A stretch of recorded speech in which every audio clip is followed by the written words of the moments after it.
Hi there, this is Bianca Lopes, and this is Be in the Know Show, brought to you by OWI and Tail, and I'm at Know Identity Conference in Vegas with Greg. Greg, welcome. Thanks for having me. Greg, tell me, you have wear many hats. Tell me the story about how Greg became from a historian to what you're doing today. The human. Tell me the human story. Where'd you grow up? I grew up on the East Coast, but I ran off with a woman early and became a nursery school teacher in London, but fortunately that nursery school teacher was Anna Freud, so that got me on a different course in life. Wow. What was that experience? Well, I learned 4-year-olds have a lot of wisdom, and Anna Freud actually had a lot of clout for helping me get on a more aggressive path in the rest of my career life. And then what did you do after that? Because you have some pretty big names in your resume, if I can say so. Well, I became a bike racer and raced in the Pro-Am circuit. Which you are racing tomorrow? No, later in the month, there's a team of us going down for a race from Johannesburg to Durban. That is insane. That biking experience did help me when I left Booz Allen. We got into the bike messenger industry, setting up one center per city to do all the dispatching. So instead of having companies do it, there was a utility. Instead of telling the messengers what to do, we made them self-sovereign. Okay. So was that the beginning of your love with this idea of a self-sovereign identity world? Well, it was a free will type thing, and there was a young coder that hacked into my system and dropped out of college. And you were like, what the heck? What the heck? But that young coder, after we took that company public, years later, living with me was the guy that started this little company called Twitter. So that was Jack Dorsey, and then Square. So intervening time was when I worked as a regulator for the Fed. So it's a combination of that startup experience, getting to go through that NASDAQ How IPO. was that? Well, because it's today romanticized and fantasized by many people that watch and many people that think I want to be a young entrepreneur and start a business. Maybe everybody should do it once, but being public is like a distraction from getting things done.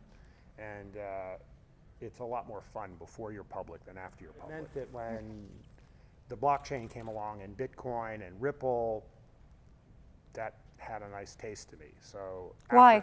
Well, because for the first time, you could innovate without having to ask permission.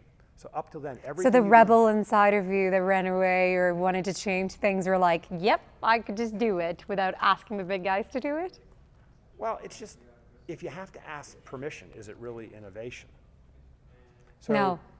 Yeah. I don't know. It's pretty hard because most innovations that have to come to fact, they're worked within a bank infrastructure or a large corporation.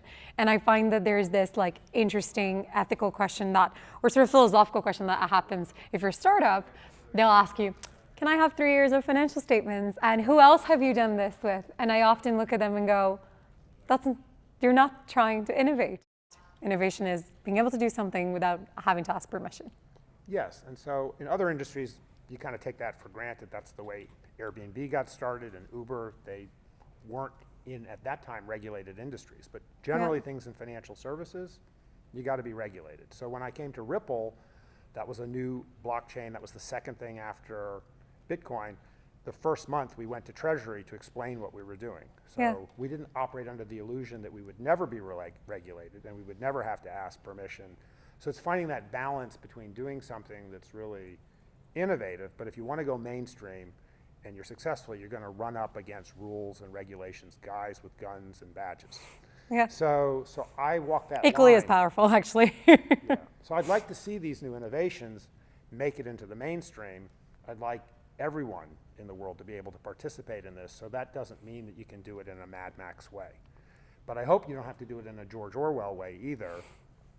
And now I'm more aware of maybe not in a Facebook way. So that's been the big passion, is finding a way that we can take these new innovations and make them for the people. And it's not because I'm like a hippie. You can probably tell I'm not a hippie. No, doesn't strike me. Ripple, the Fed, historian, not a hippie. But like my aspiration is like the way the world worked in like Star Trek, like that's in the future. Okay. And like people, they know when the door's open. So there must be some way that like it knows the door's supposed to open for you, not for me. Not for me, right? And so they left out that episode of how to do that. So I believe the responsibility is to figure out how to get the identity solution figured out so you can do all these things without huge amounts of fraud or fake news or all the other downsides of having a system that's bottom up that might be an attack vector for bad guys. During our panel, we talked about the fact that being a bad guy is actually quite economically appealing, and we continue to make it more so. Where do you think we need to be as a society to ever get to a self-sovereign world? Like, I firmly believe, talk about it all the time, my identity, my rules, my data, I should be able to control it the same way I can decide to hang out with you and I can decide to not. Right. Share with you some stories or not. Why is the world so upside down? And where do you think, like, give us some hope or some idea of how do you think that's going to be? Well, I mean, we have the example of the internet. I mean, the internet is kind of, there's no central governing authority for the internet. And so we need to look for models that have been successful. So the internet happened. History repeats itself. Sorry? History repeats itself. Every so often, you know, but blockchain came along, and that's interesting, but blockchain is really just a pure technology, just like TCP, IP was just a technology. Different way of storing databases. It wasn't until we had something like the World Wide Web that it became usable by like you and me and businesses, and we need that shift for identity. But I think what we're saying is that you could have protocols that move that forward, just like in the old days, the technology for like networks was like CompuServe and AOL, and this protocol came along called the World Wide Web, and originally that was a lot smaller than like AOL and CompuServe, but now we know what has happened with history. And so we're going to need a shift like that for identity, because if it remains on a model like it does today, where like it's monolithic, linear, not interoperable, and everybody is talking about their point solution. So if you want Facebook and Twitter to be the arbitrators of identity, then keep going. Then keep going, and you're going to get an AOL and CompuServe-like solution, and that is what you might call a local optimum. And it'd be one thing if we were just dealing with like money being stolen, which is bad enough, but now we're dealing with like elections and basically our confidence and trust in the whole system. So I'm hoping there's an alternative to like the model that China has, or the model of sort of crypto anarchy, or maybe the Facebook model, but we're going to have to build that model. But it can't be like a hippie model. It's got to be something that's really practical. And backed up by good cryptography and standards. And compliant, and, you know, and a risk-based model. It has to be something that can go mainstream. You're the CEO of a company called globaliD. I am, but you know, it's just a title. I know, titles mean nothing. They're attestations. They're a credential that you could either give yourself or be given. Very simple premise. Okay. It's that currently right now when we go out and get attested to, we get attested at company A or company B. B. That's right. But the idea here is if you had something to attach your attestations to, that you control a certain phone number or a bank account or a government ID, why not attach that to a name, just like we attached for everything on the World Wide Web, all the sites, to a name as well. So you're rebuilding identity on a DNS premise. It's a DNS premise. So it's attached to your phone, it's the phone is an attestation of that name. You can have as many names as you want, but no two people can have the same name. And if somebody steals your phone or some other token of your identity, other names in your contact list, they can let you reassemble your identity on another device. You don't have to rely on a central authority. So by taking all the attestations about your identity, not the private information, but the attestation about it, you put that on a public ledger. Now that sounds really strange. And now it's mine. I can port it as I wish. It's yours because everyone can see it without revealing any private information. So we have a fundamental conflict with a lot of folks that think the future of privacy is giving individuals the right to control who they share their private data with.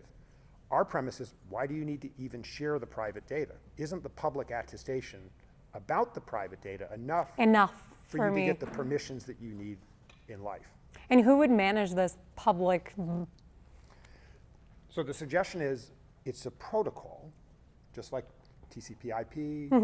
So the protocol simply says that when you get an attestation, and it could be from any of the identity providers at this conference or somebody in your address book or your bank or your university, there's a way of cryptographically signing that.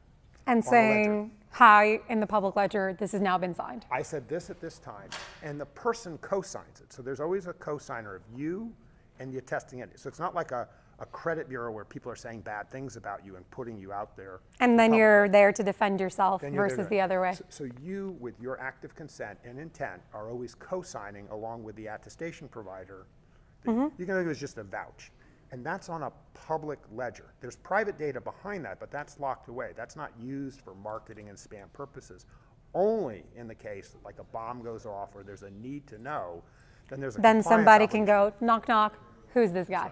But up till then, that's what you need for opening accounts, moving value. But it's not just about money. It could be moving medical records, it could be voting, it could be me sharing my permission for you to drive this particular car. It's all about permission to act. So identity in itself is not that interesting. I say to people, identity to me is permissioning. Yes. And attributes are just what you're permissioning and what is that trade-off. Right. So the funny thing, portability is not about something that you have tucked in your phone. My precious. The phone or some card or a browser may point to that public ledger. That's what makes your identity portable. Identity is not just a right, it's a responsibility, because what you do with your identity is get permissions from others. So it's this reciprocal exchange of trust. Yeah, So it's a that's the two-way only system. way a real reputational trust economy will be built. So putting that on a public ledger means nobody controls it. It's openly and equally accessible to everyone. I love this. So if you want to know more, follow Greg, follow globaliD, and stay in the know. Thank you, Greg.